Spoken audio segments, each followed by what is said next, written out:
Rason kung bakit hindi ka dapat mag-give up. Ang kwento ni Inky Johnson. Ang success ay hindi natin makakamit sa isang iglap lamang o sa isang kisap mata. Marami tayong pagdadaan ng hirap, sakit at failures. But remember, every time you fail, you come one step closer to success. Never give up and never lose hope dahil balang araw makakamit mo rin ang tagumpay.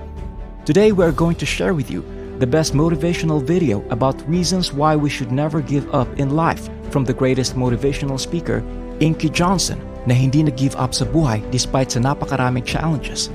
So stay tuned hanggang sa dulo ng ating video para malaman natin ang lahat ng impormasyon at mga bagay na pwede nating gawing motivation para magpatuloy sa buhay.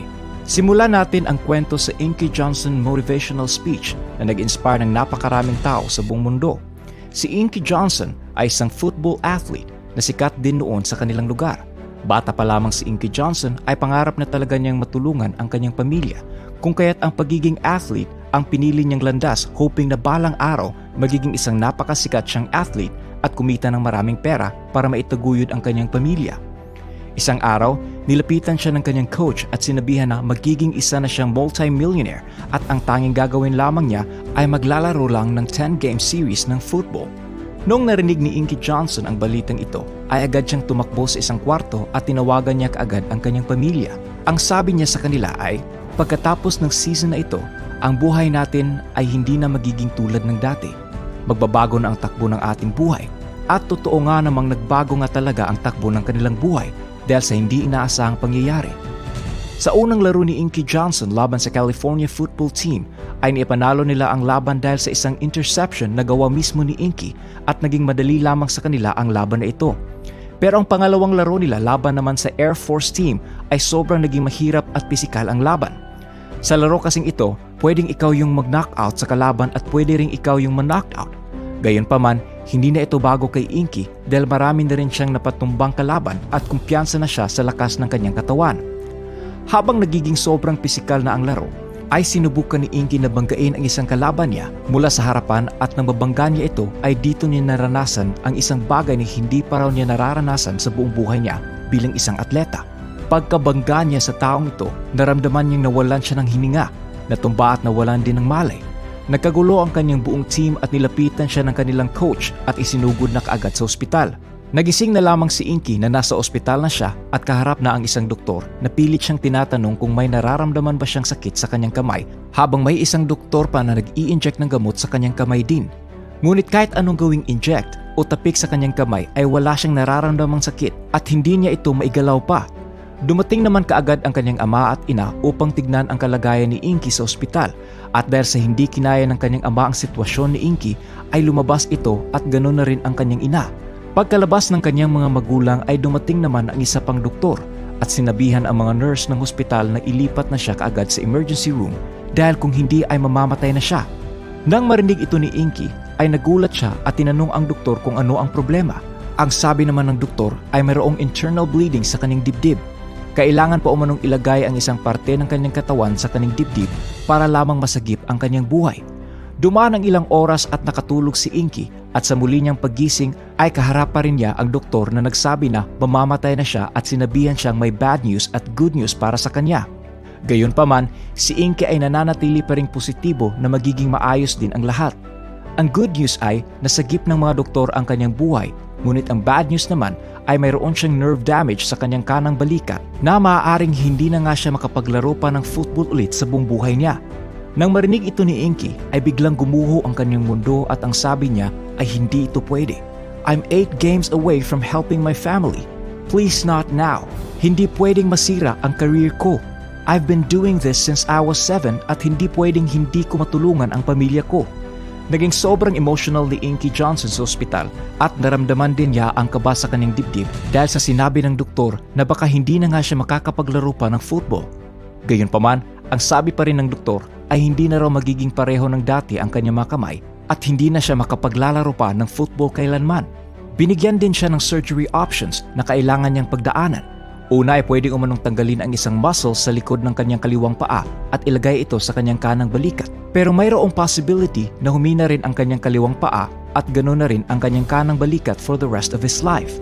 Ang pangalawang option ay pwede rin daw umanong kunin ang isang nerve sa kanyang kaliwang balikat at ilagay ito sa kanyang dibdib papunta sa kanyang kanang balikat, pero may posibilidad na magiging mahina na ang dalawa niyang mga kamay for the rest of his life. At ang pangatlong option naman ay pwede rin kunin ang isang nerve sa kanyang kaliwang rib at i-reroute sa kanyang dibdib papunta sa kanyang kanang balikat, pero may posibilidad na magkaroon siya ng breathing problem. Ang mga option na ito ay kailangan makapagdesisyonan kaagad ni Inky dahil gagawin ang operations bukas na ng umaga. Ang sagot naman ni Inky dito ay gawin niyo lang kung ano ang kaya niyong gawin dahil alam ko malalampasan ko ang pagsubok na ito. Despite the pain and possibilities, ay mananatili pa rin matatag at positibo si Inky na magiging okay din ang lahat at hindi siya nawalan ng pag-asa sa buhay. Pagkatapos ng operation, ay sobrang daming cut ang ginawa sa kanyang katawan at sinabihan siya ng mga doktor na mananatili umano siya sa ospital na mahigit 40 days. Pero nagulat ang lahat dahil 3 araw pa lamang ay lumabas na ng ospital si Inky. Tinanong siya ng mga doktor at ng maraming tao kung paano niya ito ginawa dahil isa umano itong record na walang sino pa man ang nakakagawa. At dito na nga sinabi ni Inky Johnson ang sekreto niya kung bakit hindi siya pwedeng mag-give up sa buhay at manatiling nakahiga na lamang sa ospital sa loob ng mataas na panahon. Ang sabi ni Inky, "I will never let a circumstance or situation define my life." Sinabi rin niya na isa sa mga dahilan kung bakit hindi siya nag-give up ay dahil mayroon siyang commitment. Kahit ano pa man ang mangyari sa kanyang buhay, ay kailangan niyang magpatuloy dahil alam niyang hindi lamang dito magtatapos ang buhay niya. If you have a commitment to something you have started, it will build up a certain kind of mentality na kahit ano pa man ang mangyari ay hindi ka pwedeng tumigil sa pag-abot ng mga pangarap mo. Kahit na gustong-gusto na ni Inky na mag-give up sa buhay ay hindi niya magawa. Kahit gusto niyang magpahinga ay hindi niya magawa. Kahit na gusto na niyang tumigil sa mga pangarap niya ay hindi rin niya magawa dahil alam niyang mayroon siyang sinimulan na commitment at ito ay ang itaguyod ang kanyang buong pamilya sa kahirapan. Araw-araw ay nakikita ni Inky ang dalawa niyang anak at asawa na umaasa sa kanya at ito rin ang naging isang dahilan kung bakit hindi siya pwedeng mag-give up sa buhay. Nasira man ang career niya bilang isang atleta pero hindi ibig sabihin na wala siyang magagawa para abutin ang mga sinimulan niyang pangarap sa buhay. Ganon rin sa ating buhay. Anuman ang hirap o sitwasyon na kinakaharap mo ngayon, anuman ang mga bagay na nawala sa iyo, at anuman ang mga pagdadaanan mo pang hirap, kailangan mong ilagay sa iyong isipan na hindi dyan natatapos ang buhay mo. Every day is a blessing from God at kaya mong lampasan kahit na anumang hirap ang dumating sa buhay. Tandaan mo na may mga taong umaasa sa iyo at may mga taong nagmahal sa iyo ng totoo. Kung hindi mo man magawang mabuhay para sa sarili mo, mabuhay ka para sa kanila. Ang kwento ni Inky Johnson ay isa sa pinaka-the best motivational speech na nag-viral sa buong mundo. At ngayon, isa na siyang motivational speaker na nagbibigay ng inspirasyon sa napakaraming tao sa mundo na kahit masira man ang career mo o ano pa mang mangyari sa buhay mo, may plano pa rin ang Diyos sa buhay mo at kailangan mo lamang magpatuloy.